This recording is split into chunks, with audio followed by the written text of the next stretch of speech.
Hello po mga kababayan, si Dante Maravillas. So yung Committee on Justice mga kababayan, finally, nagbotohan na sila kanina to junk impeachment complaints laban sa ating Pangulo. 39 against 4 ang naging botohan mga kababayan. Tapos kanina, yung third impeachment complaint, final na rin po laban kay Sara Duterte. O, di ba? Mga kababayan. Ayan o.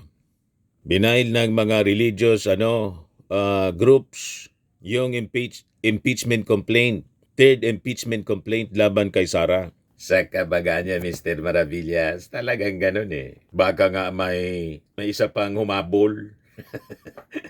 Di ba dati? 4 na impeachment complaints, yung pang-apat yung in-endorse. Ngayon, 3 na. Mga kababayan, habang yung sa Pangulo, 2, dinismiss ng tuluyan ng Committee on Justice sa Kongreso. Pakinggan natin yung parte ng naging deliberations. They're voting yes for one, no for the other, is that Si Rodolfo Rodriguez, mga kababayan. the procedure in the Supreme Court of the Republic of the Philippines. When they sign the report of their members, then they put there, I vote yes for the substance on.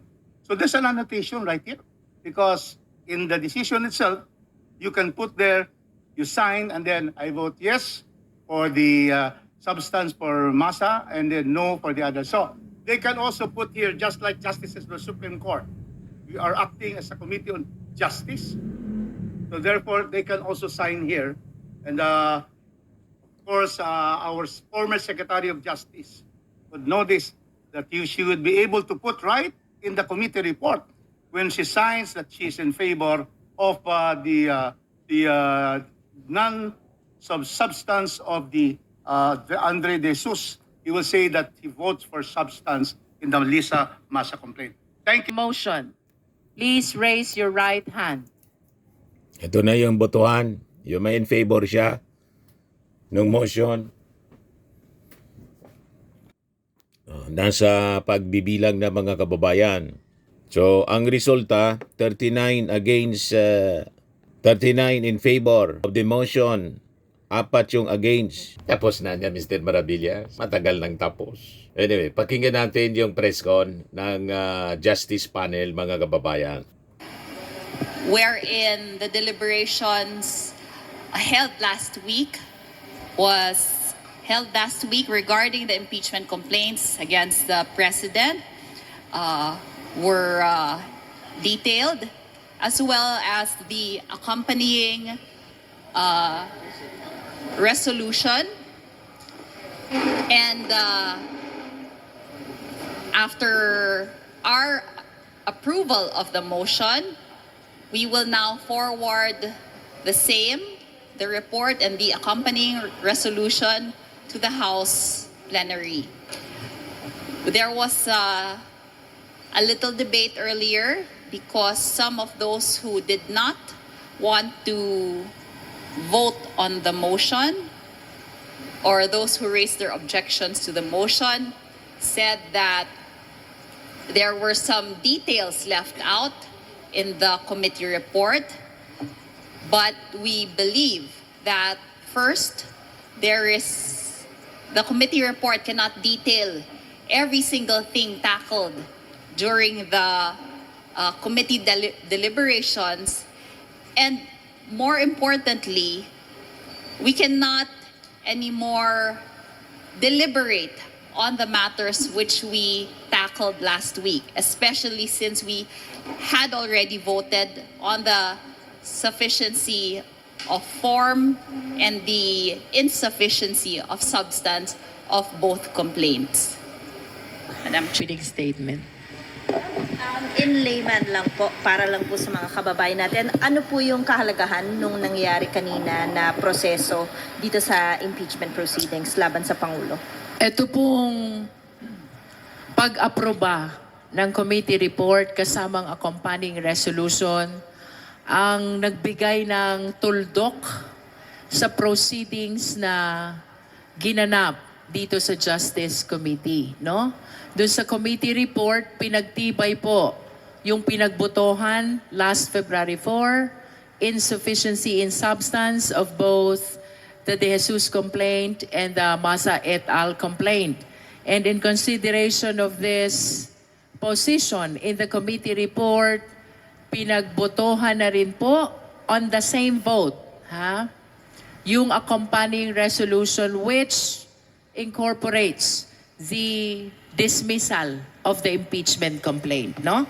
So in other words, dahil nanindigan ng Justice Committee na hindi sufficient in substance, ang De Jesus at Masa et al. Complaint ay pinagtibay na din na i-dismiss itong dalawang impeachment complaint na ito laban sa ating Pangulo.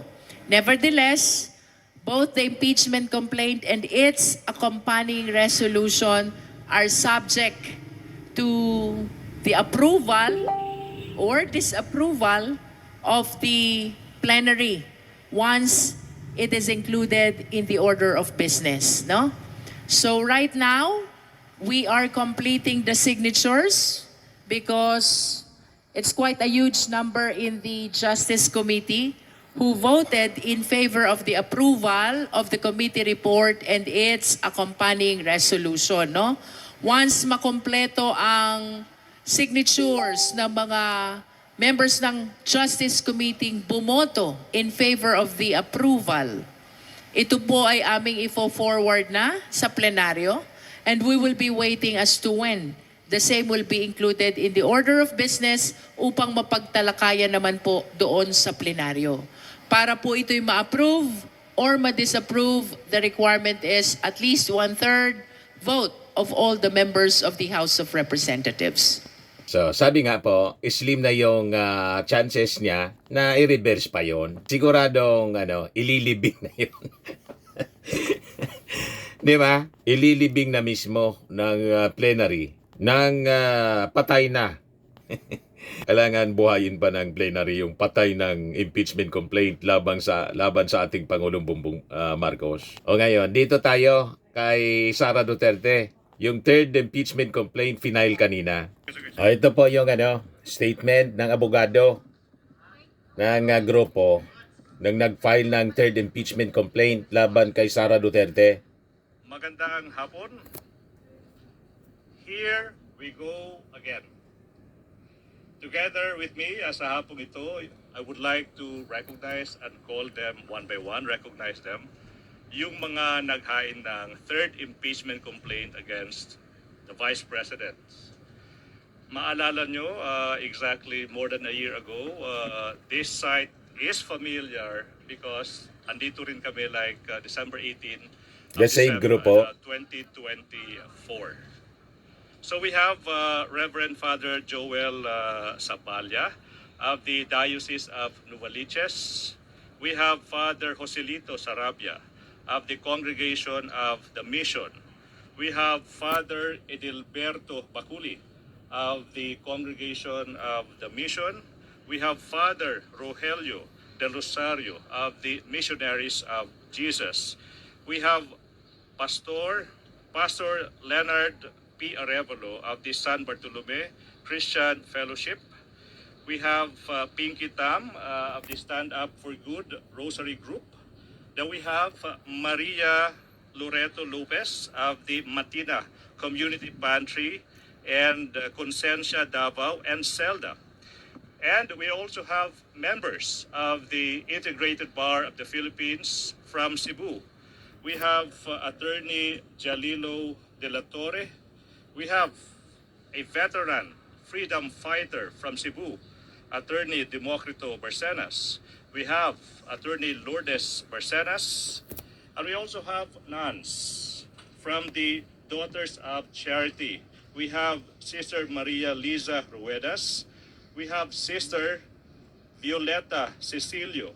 We have Sister Geraldine Dinoga. And joining us are also priests. We have Father Joen Porcincula and we have Father R. Villanueva. We are honored to have been endorsed by no less than our party list representative representing Mamamayang Liberal, Si Laila. Congresswoman Laila de Lima. It's an honor po, Madam. Now, to give you an overview of what we find,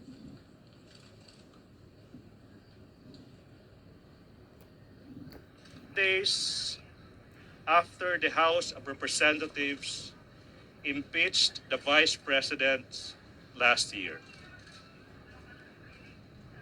the Sandigan Bayan ordered the imprisonment of a public school principal for pocketing 5,000 pesos. The school principal is ordered to be imprisoned for 11 years. It happened a week after the impeachment last year.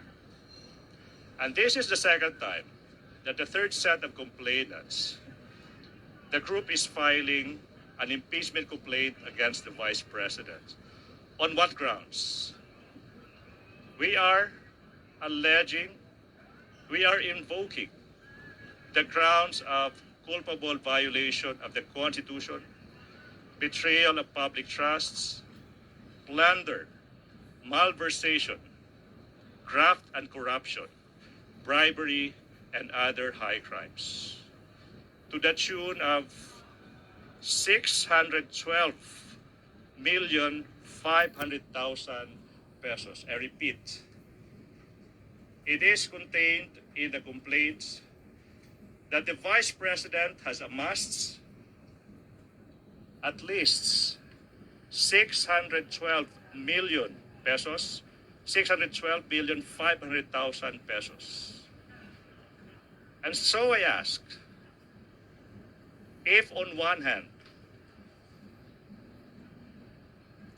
we can send to jail a public school principal for pocketing 5,000 pesos for 11 years of imprisonment, that is on one hand. Can we give a free pass to the Vice President for stealing not one, not two, but 612,500,000 pesos? Yan sana.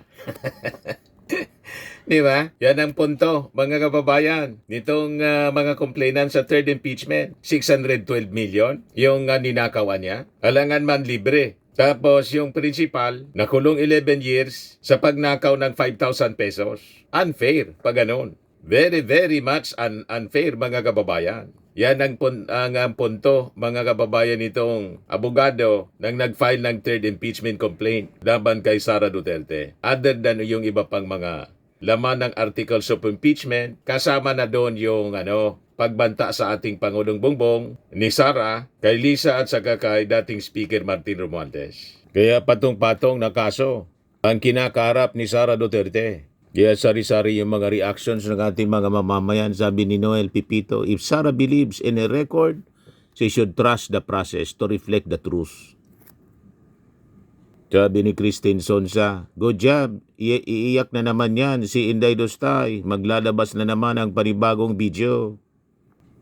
Sabi ni Emmanuel Militante, if everything is above board, then Sara should be welcome the chance to clear her name through proper proceedings.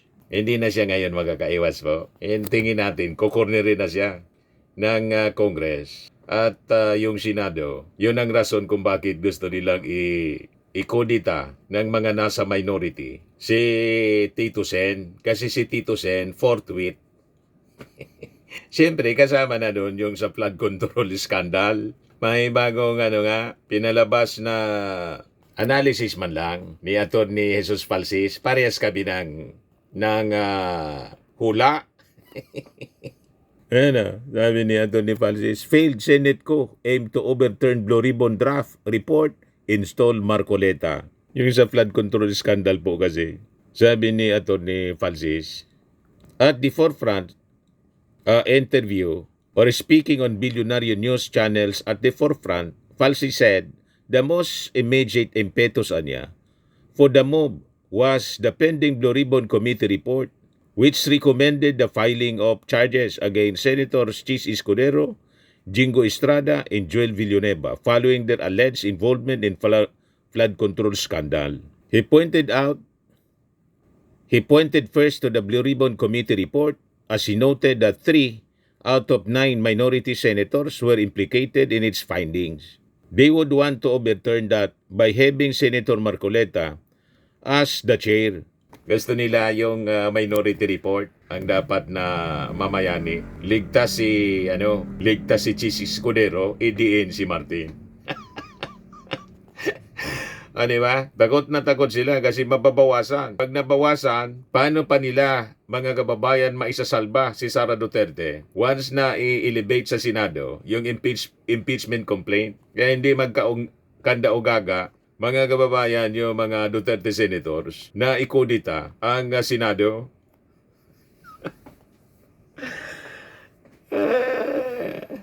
Pag nakulungan niya yung 3 pang mga senador natin, na mga kakampi na sangkot, paano na tayo rito? Tunaw tayo rito. O di ba, mga kababayan? Yung mga sangkot po sa anomalya, nagkakampi-kampihan. Siyempre, birds of the same feather po. So anyway, yan po yung mga developments ng mga balita. Ako po si Dante Maravillas. Bye-bye. God bless.